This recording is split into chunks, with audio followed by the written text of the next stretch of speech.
Hey friends, it's Missy again. Thank you so much for joining me today. I'm back with a new layout for the Paige Evans design team. And for this layout, I was in the mood to get messy and do a little bit of fussy cutting, which shouldn't come as a surprise because I think I do that on almost all of my layouts. Now I'm going to start with this cut file. This is one of Paige's cut files. It's called Rainbows Background, and I wanted to use it as a stencil. And so I cut it on some white cardstock here, and it's kind of off center and kind of messy at the bottom, but that's okay because I'm just going to use it as a stencil. And I pulled out some smooth white cardstock to use as my base. And the paper that you just saw in the beginning, that's paper number 2 from the Pick Me Up collection. And I want to fussy cut some of those flowers out, and so I'm using that paper as inspiration for my background color scheme here. So what you see me doing is I've pulled out some Shimmers pasties, which are smooth texture pastes, all different colors, and I've got a palette knife there, and I'm just getting some of the paste on the palette knife and smudging it over. And this is really easy to do if you have a stencil because the stencil does all the work. I put some pink down, and then to lighten it up in certain spots, I'm going to smudge over that with some white. And I want this to be just kind of a messy, artsy, random background. At this point, I haven't even chosen my picture or pictures yet. I just know that I want this background to look really, really cool. So I'm mixing in a light coral orange color there, and then I'm going to mix in some sprays. I've got some like a coral color called Mango Tango, and then a deep pink color there, and then I'm going to come in with some yellow. I'm trying to get that mustard yellow color. This is almost like a golden orangey yellow, but I'm going to work with it here because in some of those leaves and flowers in that paper number 2, the yellow is not a bright yellow, it's more of a mustard yellow. So, and there's also this deep almost purplish pink color. I know my titles of colors are very non-professional, but pinkish purple, you know, you kind of know what I'm talking about, and you'll be able to see when I bring that paper back. But I'm just kind of making this background, and I am obsessed with how that turned out, and I love the actual piece that I used as the stencil, so I have not thrown that away. I can incorporate that. Yeah, I just had to ooh and ah over this because I think it's so pretty. I love how it looks, and I didn't want to cover the whole paper. I didn't even want to go all the way over to the right. I kind of wanted to keep it in the upper left and kind of coming down into sort of a diagonal fashion. And that'll make sense later. But I'm going to let that dry because that texture paste takes a little bit of time to dry, and I'm going to do some cutting here. And so I'm going to cut out several flower clusters from this paper. I've seen so many layouts with people using these fussy cut flowers, and they're so beautiful, and I just haven't done it yet. And so I thought, you know what, today's the day. I'm gonna make this my flower background, sort of. But yeah, I'm just gonna look around. I'm gonna cut some big ones, some small ones, and in the meantime I decided to use a pool photo because it's got a lot of blue in it, and since I've got a lot of pink already going on, I thought that that would be a nice contrast with the blue.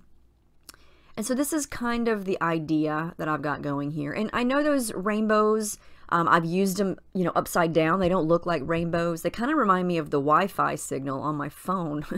But I flipped it upside down, so they look kind of like layered scallops. And truth to be told, they have nothing to do with a pool photo, but I don't even care. I just love the shape, and I thought it would make a really fun background, and so I'm going to go with it because, you know, your backgrounds don't always have to make perfect sense. They don't always have to match your theme or anything. So yeah, I just wanted a messy, artsy background. Now here's what I'm doing now is I'm adding in some blue, and this is my favorite Jenny B Blue Shimmers color here, and I mixed it with a little bit of the aqua color there called Well Blue Me Down. And you can see a difference, well, I can notice a difference when I do the packaging technique on this paper without using gesso versus when I do. And at this point, I thought I might do some blending and smudging on the lower half of this layout. So I'm adding in some clear gesso here, just in case I want to do it. I like how the little upside down rainbows kind of fade toward the bottom where you can kind of see them, but they're fading. And that's where I just lightly sprayed. Now here's where I get a little messy. I decided to do some packaging technique over the rainbows, and so I'm just smudging some white cardstock. Hello, white gesso.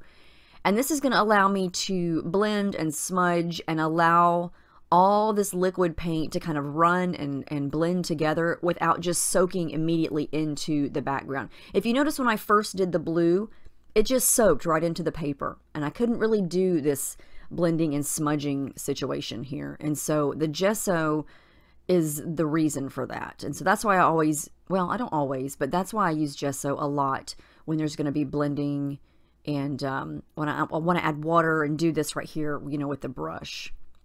Now, if you notice over on the upper right where I had that golden yellowy orange color, once that dried, and I forgot to hit record, but I took some gelatos. They're kind of over there in the upper right hand corner.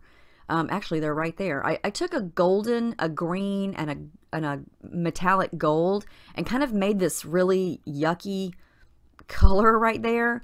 But I added it on top of the texture paste, and it kind of toned it down and made it more of that mustard color. And so I'm going to go with it. And it looks kind of yucky there blended together, but it matches the mustardy yellow in the flowers, and I think it works out great. So yeah, sometimes color schemes just come together and it just works. And I love how this turned out. It's very textury, very bumpy.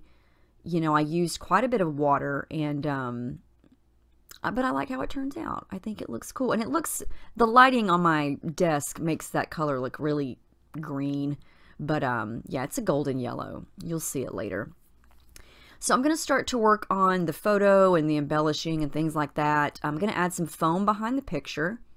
And now everything's dry. This is the next day, so I wanted to kind of just show you what I've got going here. I wish you could touch this because it feels really cool. And I love how messy it is. And it looks totally different once you start to add everything back on top of it there. So I'm going to start to play around with some of these clusters, and I don't wind up using every one that I cut. I did pick out some matching thread. I'm going to mix a darker blue and a lighter blue together. And who would have thunk that when you mix two different thread colors together and make a little tangled mess out of them, it actually looks like a whole different color. Kind of like when you mix your watercolors together. So I've got some blues, some pinks, and some corals. There's not really coral in this collection. Well, not in this collection, but in this paper. But there's like that big red flower over on the left. It's not red, it's not orange, it's not coral. It's kind of a cross between those three colors. But I wanted to get a little bit of messy thread action going on.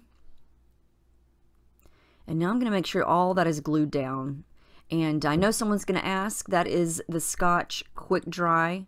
No, it used to be called the Scotch Quick Dry. Scotch Tacky Glue. Now, I'm going to use several rub-ons. I wanted to do my title down here toward the bottom, and it winds up kind of going over to the right a little bit. And I'm going to try to get all of those colors that I've got going on in the top half of the page down here with my title cluster. And I'm going to use that happiness. That is from the chipboard stickers. All of this is from the Pick Me Up collection. And I'm going to add in right here, and that is from the mini thickers, the navy blue ones. Those are probably my favorite thickers in a very long time. They're small, they stick really well. I love the white ones and the navy ones. I'm going to add the You Go Girl rub-on right down there, and then I'm going to add a flower on top of that. I'm just trying to bring all the colors down. So I've got the orange, the dark blue, the lighter blue, and now I've got the pink and a little bit of that mustard yellow. And whenever you use gesso, I know I say this a lot, but always add extra glue behind things, especially chipboard. However, the rub-ons and those mini thickers stuck wonderfully on top of that gesso. And I used the clear gesso, which is a little more gritty. I'm going to add this Joy rub-on right on top of the picture. And I feel like I can do that because if you look at the picture, she's not in the middle. She's over toward the right. And so I've got all this kind of excess space over to the left. And I can add things on top of it without taking away from her head or her face or the fact that she's in the pool, you can still see plenty of what the photo is about. These are some little heart stickers from the Pick Me Up sticker sheet. And I'm going to add a couple more of those up here on the picture as well. And I didn't have to add anything to those because everything sticks to a picture. I'm going to tuck in a couple more little floral cluster stickers. I really wanted to use that crane, but it just didn't work on this, and I felt like it made it look too busy. And I've got plenty going on already. I didn't want anything else really to compete with that background or the flowers. So I struggled for a little bit of where to put my journaling, and I finally decided to do it right there, kind of under the photo, but above the title. And my picture, or not my picture, my paper is starting to warp right in the middle because you can see it's kind of folding up there at the bottom. Our air conditioning unit has been broken for probably a month now, and I was making this yesterday, and they finally, the air conditioning company was here working on our air conditioner, so we had the door open, and it was really cold yesterday, and so the dry air was in my office here making my paper warp. So usually it doesn't do that, but yeah, it was definitely a weather thing. So I decided to add something down there at the bottom, and I'm gonna go with, oh my goodness, I think this is paper 1. Paper 1. No, paper 16. Paper 16. And I love the stripes on it, and I love that it has all the colors that I've used. And so I just cut a little strip, taped it to the back, or the back of the bottom of the page, and then cut and tore a little bit of it up, and so you can see something down there at the bottom now. And of course I'm adding in some more splatters. I've got some gold color shine going on, and then I use gold thread to stitch that down there at the bottom. And then I just couldn't stop with the rub-ons. I decided I had to use this love piece, and so I'm going to rub that on right down there at the bottom. Yeah, this is paper 1. I knew I was confused. The striped paper was paper 16. I'm going to cut a couple of these little phrases out to add. I'm going to add one at the top, and I like that it's the navy blue, and so it really stands out against all those bright colors. And I'm going to tuck it underneath that little ball of thread. And then this one is going to say, what a great time. And I struggled with where to put this one. I almost layered it on top of the word love, but then I didn't want to cut that word in half like that. I wanted to use it, but I didn't know where. And I'm going to stick it down at the bottom and just kind of overlap the stitching. And then I'm going to add in some more rub-ons. Surprise, surprise, more rub-ons. I'm going to use the little row of X's that look like stitches. And I think that's going to perfectly finish off the bottom part. And you can see what I was talking about earlier when I said I wanted to kind of take a diagonal direction. And so, yeah, that's the final page. I did add the date, and I love how this turned out. I love the random background. I love all the colors. I'm glad that I finally got to fussy cut some of those flowers.